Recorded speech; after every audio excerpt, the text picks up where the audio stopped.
Challenge ১,৫০০ বছর পার হয়ে গেছে, এই চ্যালেঞ্জের মোকাবেলা পৃথিবীর কেউ করতে পারে নাই।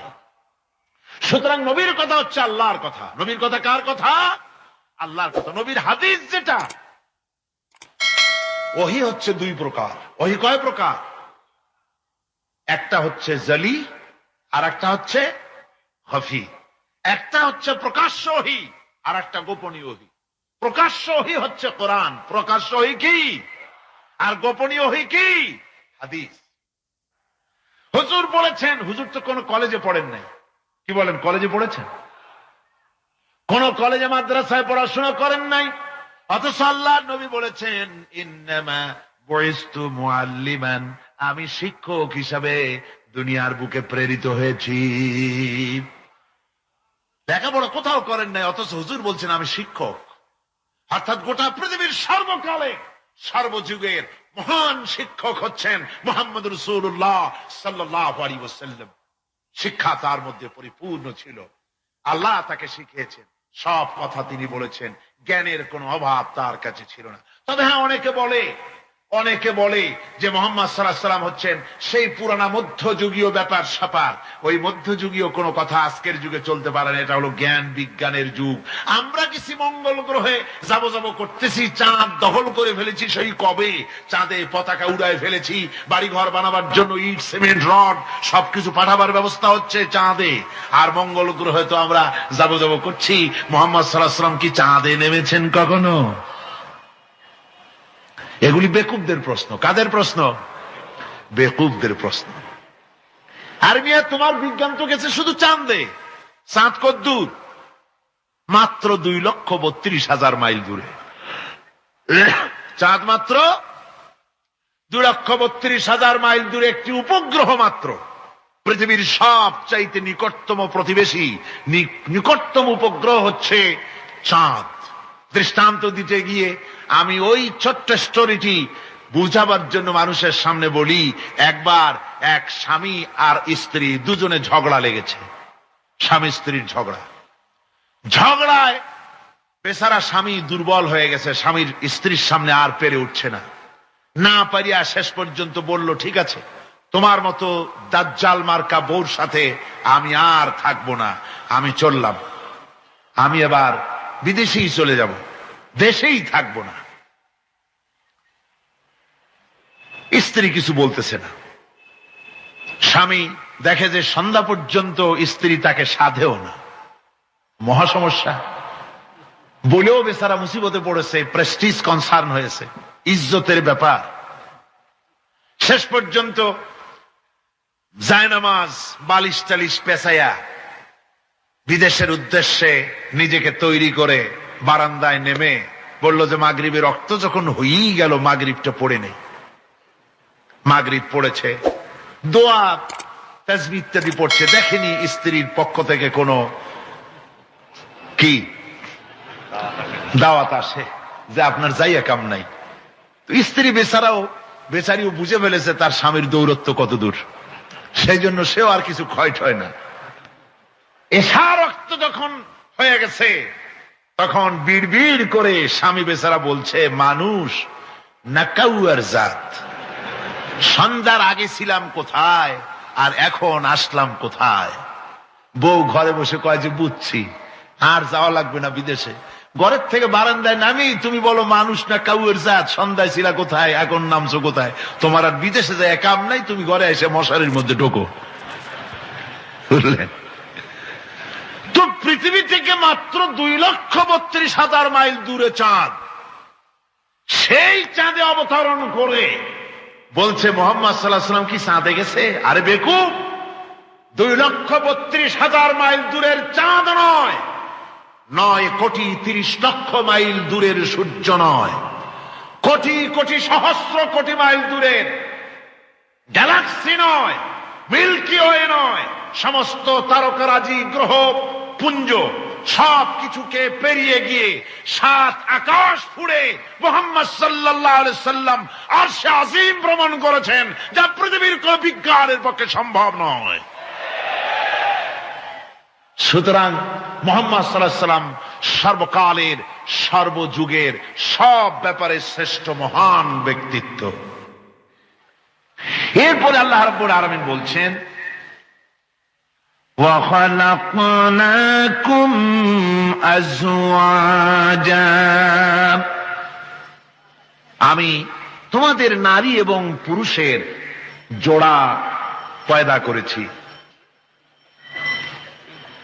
অর্থাৎ এই পৃথিবীতে আল্লাহ রাব্বুল আলামিন মানুষের একটি সেক্স পয়দা করেন নাই, দুটি প্রকার করেছেন, একটি হচ্ছে নারী আর একটি পুরুষ।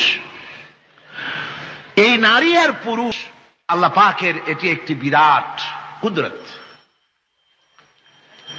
এই নারী এবং পুরুষ সৃষ্টি করে পরস্পর পরস্পরের প্রতি আল্লাহ আকর্ষণ সৃষ্টি করেছেন।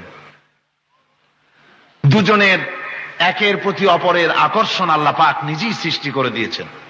ওয়ামিন আয়াতিহি আন খালাকা লাকুম মিন আনফুসিকুম আজওয়াজান লিতাসকুনু ইলাইহা ওয়া জাআলা বাইনাকুম মাওয়াদ্দাতাও ওয়া রাহমা। আমার অনেক নিদর্শনাবলীর মধ্যে এটিও একটি নিদর্শন যে আমি তোমাদের থেকে তোমাদের স্ত্রীদেরকে তোমাদের জোড়া পয়দা করেছি। আর কি করেছি, কেন করেছি? লিতাসকুনু ইলাইহা, যাতে করে তোমরা পরস্পর পরস্পরের কাছ থেকে শান্তি, প্রীতি, প্রেম, ভালোবাসা, মহব্বত লাভ করতে পারো। এটা আমার নিদর্শন একটি। কিরকম নিদর্শন? ভিন্ন পরিবেশে লালিতা পালিতা একটি মেয়ে ভিন্ন পরিবেশে লালিত পালিত একটি পুরুষের সঙ্গে যখন বিবাহ হয়ে যায়, আল্লাহ রাব্বুল আলামিন বলেন আমি তখন একের প্রতি অপরের মহব্বত আর ভালোবাসা আমি আল্লাহ তৈরি করে দেই। ওই মেয়েটি জানার কথা না, মেয়েটির বাড়ি হচ্ছে লংলা, শ্রীমঙ্গল, বিয়ে হয়েছে দিনাজপুর। দিনাজপুরের লোকেরা বোয়াল মাছ খায় না, কিন্তু এখানের লোকেরা বোয়াল মাছ খুব পছন্দ করে। কথা বুঝতে পেরেছে? এখানে কথাবার্তা এক রকমের, সেখানের কথাবার্তা আর এক রকমের। এই দুইটা মিলাইয়া খিতে হয়েছে তো খিতে হয়েছে। কথা বুঝতে এখন উপায়টা কি? অথচ এই দুই স্বামী স্ত্রীর মধ্যে আল্লাহ পাক কি মহব্বত পয়দা করে দেন, একজন আর একজনের জন্য জীবন দিতে প্রস্তুত হয়ে যায়। সুবহানাল্লাহ পড়েন। আল্লাহ রাব্বুল আলামিন বলেন ওয়াজআলা বাইনাকুম মাওয়াদ্দাতান, প্রথমে তো ভালোবাসা সৃষ্টি করি, প্রেম সৃষ্টি করি। বিবাহ হওয়ার পর যে ভালোবাসা হয়, বিশেষ উদ্দেশ্যকে সামনে রেখে ওই ভালোবাসা হয়। এরপরে যখন বয়স বাড়তে থাকে, যখন বার্ধক্য আসে, তখন ওই ভালোবাসাটা আর থাকে না যেটা ছিল প্রথম। সেটা আমি ওয়াজআলা বাইনাকুম মাওয়াদ্দাতান ওয়া রাহমা, মাওয়াদ্দা তখন রহমতে পরিণত হয়ে যায়। প্রথমে থাকে একটা প্রেম কেন্দ্রিক ভালোবাসা। পরবর্তী সময় যখন স্বামী বুড়ো হয়ে যায় আর স্ত্রী যখন বুড়ি হয়, তখন আল্লাহ পাক বলেন আমি উভয়ের মধ্যে সহৃদয়তা, করুণার সৃষ্টি করে দেই। পরস্পর পরস্পরের প্রতি আকর্ষণ তখন আরো বাড়িয়ে দেই। একজন আর একজন ছাড়া চলে না, বুড়ার বুড়ি ছাড়া উপায় থাকে না। ঘরের মধ্যে ফ্রিজ আছে, কালার টিভি আছে, তারপরে সুন্দর বিছানাপত্র আছে, কোন জিনিসের অভাব নাই বুড়া। হঠাৎ করে বুড়ি একদিন মারা গেল, বুড়ায় কয় আমি গৃহশূন্য হয়ে গেছি। সব আছে, তারপরেও যে গৃহশূন্য হয়ে গেছি, তার মানে গৃহের প্রাণটাই চলে গেছে। বুড়া বয়সে সন্তান খোঁজ খবর নেয় না, সন্তানের বউ খোঁজ খবর নেয় না। বুড়ার গরম পানিটা, উজুর পানিটা, তার খাবারটা, তার পানটা, তার যা প্রয়োজন বুড়ি সব এগিয়ে নিয়ে আসে। আর বুড়াও বুড়ির জন্য তখন প্রথম জীবনের চাইতে আরো বেশি মহব্বত বাড়ে, বুড়ির দিকে খোঁজ খবর আরো বেশি করে নেয়। ঠিক কিনা কন? বুঝবেন যারা বুড়া আর বুড়ি আছেন। আল্লাহ পাক বলেন এটা আমি করি। কে বলছেন এ কথা? আল্লাহ পাক বলছেন আমি করি। এ মহব্বত আল্লাহর দান। দেখুন রাসূল করিম সাল্লাল্লাহু আলাইহি ওয়াসাল্লামের ঘরে দৌলত ছিল না, কিন্তু মহব্বত দিয়ে ঘরটা ভরা ছিল। সুবহানাল্লাহ বিহামদি। দৌলত ছিল না, মহব্বত দিয়ে ভরা ছিল। হযরত আয়েশা সিদ্দিকা রাদিয়াল্লাহু তাআলা আনহা বলেছেন আমি গ্লাসে পানি পান করে রেখে দেওয়ার পর রাসূলুল্লাহ গ্লাসটা হাতে নিয়ে আমি যেখানে ঠোঁট লাগিয়ে পানি পান করেছি, আল্লাহ নবী ওইখানেই ঠোঁট লাগায় পানি পান করতেন। মুহাব্বত। হযরত আয়েশা বলেন, আমি গোশত খেয়ে হাড্ডি খেয়ে হাতে ধরে রেখেছি, খাবো বা রাখবো। আল্লাহ নবী তখন আমার হাতের থেকে গোশত বা হাড্ডিটা আমার হাত থেকে নিয়ে আমি গোশতের যে অংশে কামড় দিয়েছি, রাসূলুল্লাহ সেখানে মুখ লাগিয়ে খেতেন। দৌলত ছিল না হুজুরের ঘরে এক ফোঁটাও, কিন্তু মোহব্বত ছিল ঘরটা ভরা। হযরত আয়েশা বলেছেন, রাসূলুল্লাহ কাজ করে কষ্ট করে ঘরের ভিতরে ফিরে যখন দেখেছেন রান্না বান্না সারা হয় নাই, হুজুর ক্ষুধার্ত অথচ আমার রান্না শেষ হয় নাই, নবীজি রাগ করেন নাই, অসন্তুষ্ট হন নাই, ভুরু কুঞ্চিত করেন নাই, চোখ গরম করেন নাই, বরং আমার কাছে বসে রান্না বান্নায় আমাকে আল্লাহর নবী, বিশ্ব নবী মুহাম্মদ রাসূলুল্লাহ সাল্লাল্লাহু আলাইহি ওয়াসাল্লাম আমাকে সহযোগিতা করেছেন। স্বামী স্ত্রীর ভালোবাসা হচ্ছে স্বর্গীয় নিয়ামত, জান্নাতের নিয়ামত। সুবহানাল্লাহ পড়েন। যেই ঘরে স্বামী আর স্ত্রীর মধ্যে সাপ আর বেজির সম্পর্ক, দাঁড় কুমড়োর সম্পর্ক, এই ঘরটা যতই বিদেশি আধুনিক সৌন্দর্যের উপকরণাদি দিয়ে ভরপুর থাকুক না কেন, এই ঘরটা, এই বিল্ডিংটা জাহান্নামের টুকরা, ঠিক না? আর স্বামী স্ত্রীর যদি ভালোবাসা থাকে, তাহলে ঘরটা যদি কুড়ে ঘর হয়, তারপরেও সে ঘরটা হচ্ছে একটা জান্নাতের টুকরা। অনেক স্ত্রী আছে স্বামীর সাথে মহব্বত নাই, উল্টাপাল্টা কারবার। ওই রকম এক স্বামীর কাছে খবর আসছে যে আপনি তো এই গ্রামের মাতবাড়ি করেন, বিচার আচার করতেছেন, আপনার বউ তো গোসল করতে গিয়ে পড়ে গেছে নদীর মধ্যে। তো লোকটা দৌড় দিয়েছে, দৌড়ে গেছে, যায় কয় যে কোন জায়গায় পড়ছে, কয় যে এইখানে পড়ছে। লোকটা তখন জোয়ারের পানি যাচ্ছিল এইদিকে, লোকটা দৌড় দিছে উল্টা দিকে।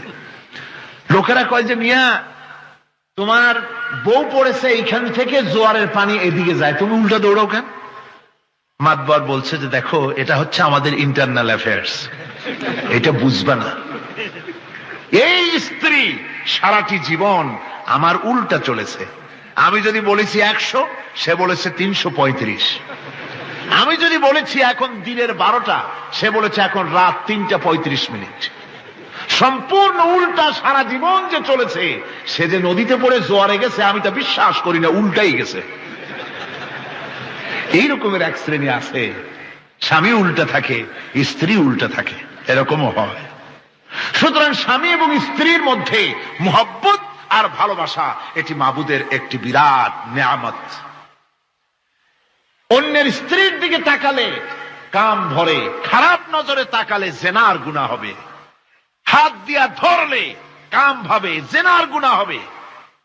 কিন্তু কোন স্বামী যদি তার স্ত্রীর দিকে প্রেম ভরে, ভালোবাসা ভরে তাকায়, আর স্ত্রীর হাতকে প্রেম আর ভালোবাসার সাথে যদি স্ত্রীর হস্ত ধারণ করে, কিতাবে এসেছে স্বামী এবং স্ত্রীর উভয়ের সগীরা গুনাহ আল্লাহ রাব্বুল আলামিন মাফ করে দেন। আল্লাহ পাক বলছেন, আমি তোমাদের থেকে তোমাদের জোড়া, তোমাদের স্ত্রীদেরকে পয়দা করেছি এবং পরস্পর পরস্পরের প্রতি ভালোবাসা এবং মহব্বত সৃষ্টি করে দিয়েছি। আজকে কথা উঠেছে সমাজে, আজকে কথা উঠেছে নারীর অধিকার নিয়ে। বলা হচ্ছে ইসলাম নারীকে, নারীর অধিকার ক্ষুণ্ণ করেছে, বলে না? বলে কিনা বলেন? আমাদের দেশে এই জন্য নারী পক্ষ, নারী সমাজ, নারী আন্দোলন পরিষদ, তারপরে এরকম অনেক আন্দোলন তারা বানিয়েছে। আর পত্র পত্রিকায় নানান রকমের ইসলাম সম্পর্কে তারা লিখছে। একটা পত্রিকা আজকে সকালে আমাকে একজন দিল, তার মধ্যে লিখেছে, হাদিসের বরাত দিয়েছে, তার মধ্যে লিখছে যে রাসূলুল্লাহ বলেছেন পৃথিবীর সব কিছু হচ্ছে ভোগের সামগ্রী, সেই ভোগের মধ্যে উত্তম ভোগের সামগ্রী হচ্ছে নারী। নাউযুবিল্লাহি মিন যালিক, এমন কথা রাসূলুল্লাহ বলেন নাই। হাদিসের নাম দিয়া তারপরে হুজুর যা বলেন নাই সেই সব কথা বলে বলে নারীদেরকে ইসলামের প্রতি বীতশ্রদ্ধ করাবার জন্য চেষ্টা চালানো হচ্ছে। অথচ নারীদের ব্যাপারে মুহাম্মদ সাল্লাল্লাহু আলাইহি ওয়াসাল্লাম সবচাইতে উত্তম কথা বলেছেন। এত সুন্দর কথা পৃথিবীতে আর কেউ বলে নাই, আর কেউ বলে নাই। নারী আততবাদিতা, নির্যাতিতা, এই নির্যাতন থেকে, অধপতন থেকে নারীকে কে রক্ষা করতে পারে? ইসলাম। জোরে বলেন, কে পারে? কেবলমাত্র ইসলাম পারে, আর কেউ পারে না। নারী যখন তাদেরকে মেয়ে হয়েছে শোনা মাত্র তার বাপ তাকে মাটির নিচে পুঁতে রাখত, আছাড় মেরে মেরে ফেলে দিত, যখন তাদেরকে কবর দিয়ে দিত জীবিত অবস্থায়, সেই সময় রাসূলুল্লাহ এসে নারীদের সম্মান দিলেন, মর্যাদা দিলেন।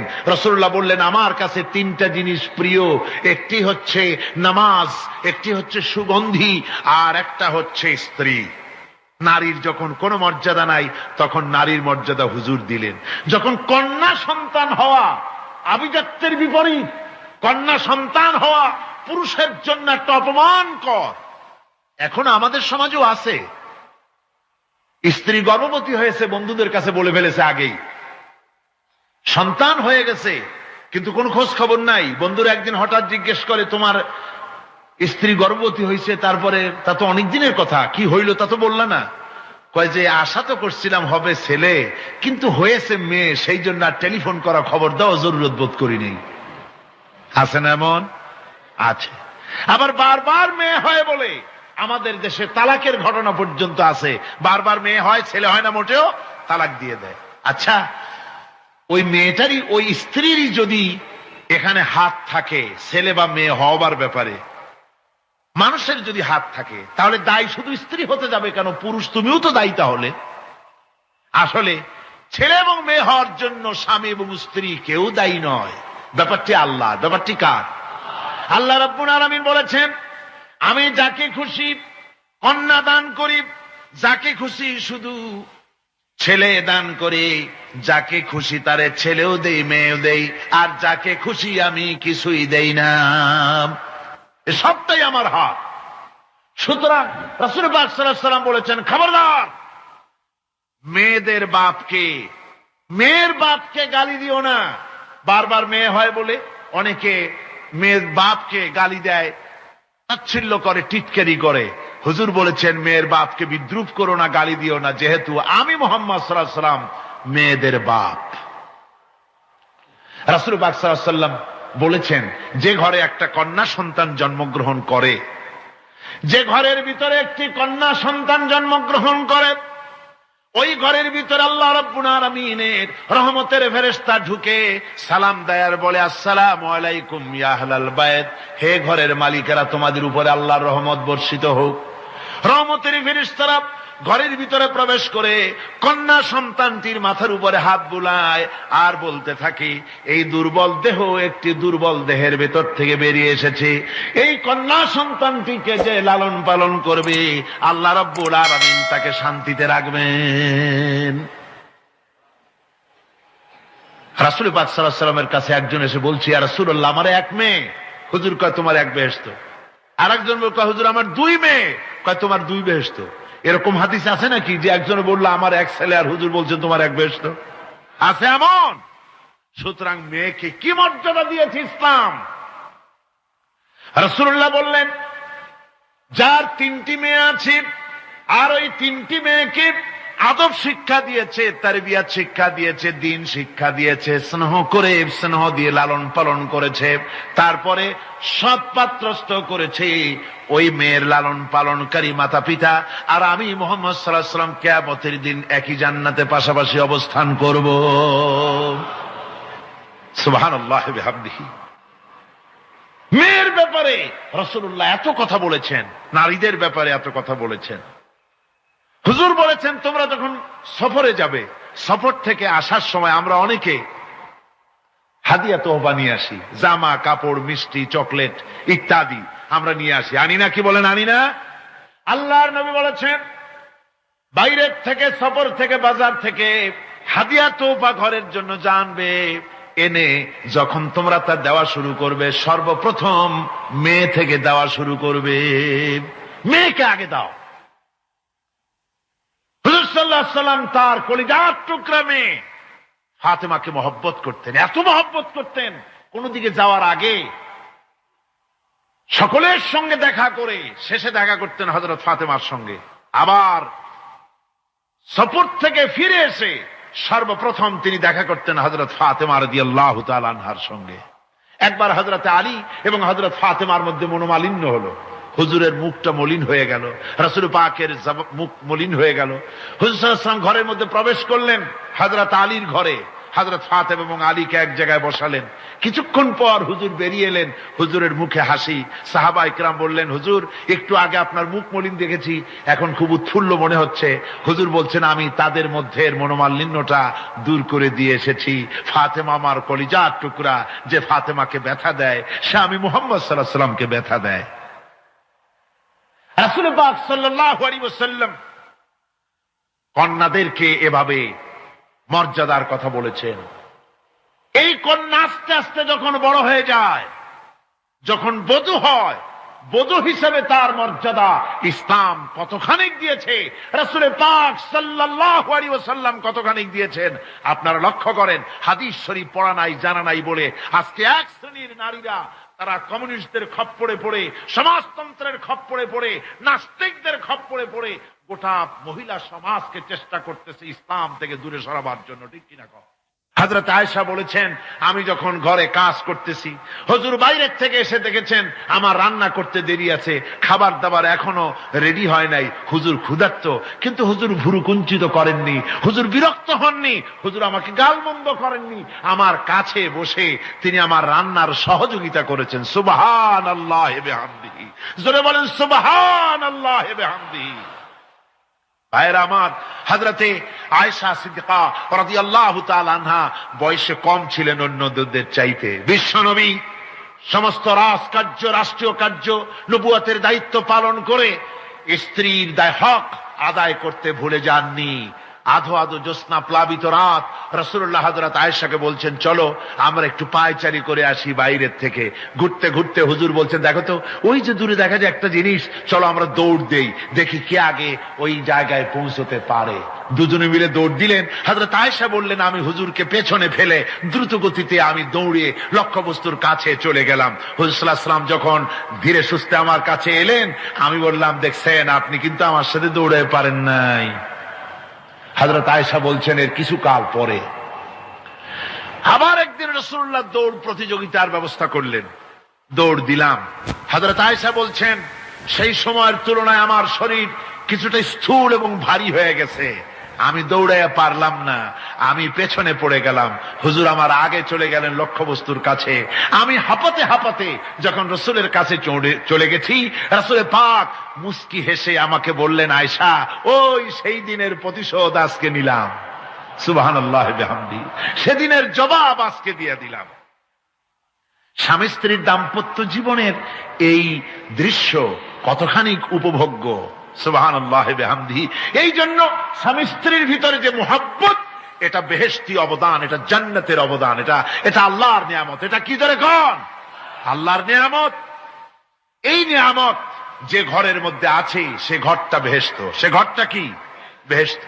আর আপনার ঘরের মধ্যে রেডিও আছে, টিভি আছে, ফ্রিজ আছে, ডিসি আছে, এসি আছে, কত কিছু আছে, কিন্তু স্বামী স্ত্রীর মধ্যে সাপে আর বেজির সম্পর্ক, দাঁড় কুমড়ার সম্পর্ক, এই ঘরটা জাহান্নামের শামিল। আছে না এক পদের স্ত্রী? স্বামীও আছে এরকম এক পদের স্বামী আছে, সমানে পিটায় মেয়ে লোক, পিটাইতেই থাকে। বুঝলেন? রাসূলুল্লাহ বলেছেন, খবরদার স্ত্রীদেরকে মেরো না, দাসীদের মতো প্রহার করো না। তাহলে আগামী রাত্রে যখন তার কাছে তুমি যাবে, তখন কি তোমার শরম করবে না? রাসূল পাক সাল্লাল্লাহু আলাইহি ওয়াসাল্লাম নারী পুরুষের সমান অধিকার দিয়েছে। ভালোবাসা এবং মহব্বত থাকতে হবে, একে অপরের উপরে বাজিমাত করার প্রতিযোগিতা থাকা উচিত নয়। স্বামী হয়েছেন বলে তিনি একেবারে নওয়াবজাদা নসরুল্লাহ খান হয়ে যাবে তা না। আবার স্ত্রী স্বামীকে গোলাম হিসাবে ব্যবহার করবে তাও না। ভালোবাসা, শ্রদ্ধা, পারস্পরিক মহব্বত হিসেবে মর্যাদা সমান রাখা হয়েছে। কিন্তু মাঝে মধ্যে দেখা যায়, কিছু অভিযোগ পাওয়া যায়, স্ত্রীরা এমনও করে স্বামীকে একেবারে গোলামদের মতোই রাখে। এই রকমের এক শ্রেণীর আছে। সমান অধিকারের চিন্তা নিয়ে স্বামী নির্যাতনের কোনো প্রশ্নই ওঠে না। রাসূলুল্লাহ আবার মর্যাদা পুরুষের এক ধাপ বাড়ায় দিয়েছেন। আল্লাহর নবী বলেছেন, এই পৃথিবীতে মানুষকে যদি আমি মানুষের সামনে সেজদা করার জন্য যদি অর্ডার করতাম, তাহলে দুনিয়ার সমস্ত নারীদেরকে অর্ডার করতাম তার স্বামীকে সেজদা করার জন্য। মর্যাদা বাড়ানো রয়েছে, কিন্তু অধিকার সমান, সমান অধিকার দেওয়া হয়েছে। ইসলাম নারীর অধিকার দিয়েছে, স্বামী স্ত্রীর মহব্বত এবং ভালোবাসা সৃষ্টি করে দিয়েছেন। এটা আল্লাহর নিয়ামত। আমার বন্ধুগণ, আজকে আমার সমাজে বলা হচ্ছে নারীদেরকে ঠকাইছে ইসলাম। বলে কি দিয়ে ঠকানো হলো? বলে ইসলাম ঠকিয়েছে একটা ছেলে সমান দুইটা মেয়ে। একটা ছেলেতে যা পাবে দুইটা মেয়েতে তাই পায়, এই জন্য মেয়েকে ঠকানো হয়েছে। একথা বলেছেন আমাদের দেশের সুপ্রিম কোর্টের একজন চিফ জাস্টিস, অবসরপ্রাপ্ত, নাম নেব না আমি। তো আমরা এটা শোনার পরে বললাম যে বাংলাদেশ পৃথিবীর দ্বিতীয় বৃহত্তম মুসলিম দেশ, এই দেশের সুপ্রিম কোর্টের চিফ জাস্টিস হয়ে কোরআন সম্পর্কে জ্ঞান এত নগণ্য, এত কম, এত পুর, তার জ্ঞানের এই বহর দেখে আমাদের শুধু করুণাই হয়।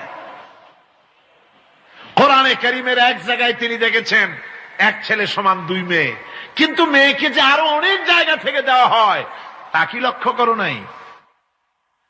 ছেলে তো এক জায়গায় পিতার কাছ থেকে বোনের ডাবল পেল, বোনের তুলনায় বেশি পেল এক জায়গায়, কিন্তু বোনকে মেয়েকে অনেক জায়গা থেকে আল্লাহ দেওয়ার ব্যবস্থা করেছেন।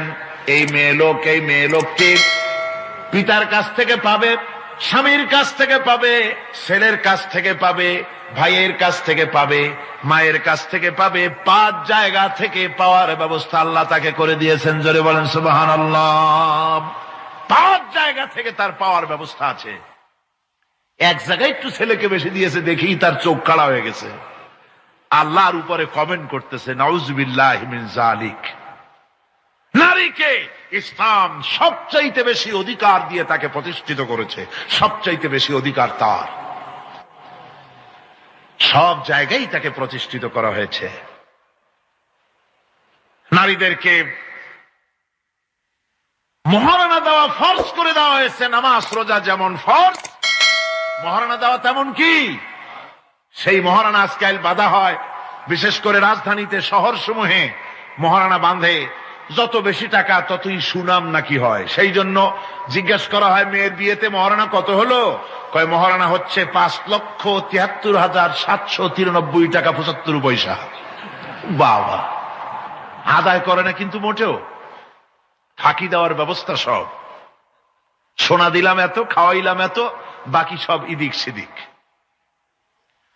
মনে রাখবেন মুসলমানেরা, মহারণা দেওয়া নামাজ রোজার মতোই অবশ্য পালনীয় একটি কর্তব্য আল্লাহ রাব্বুল আলামিন করে দিয়েছেন।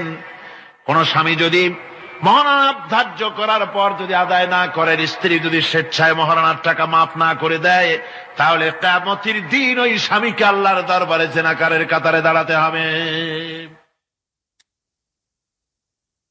বিসমিল্লাহির রহমানির রহিম।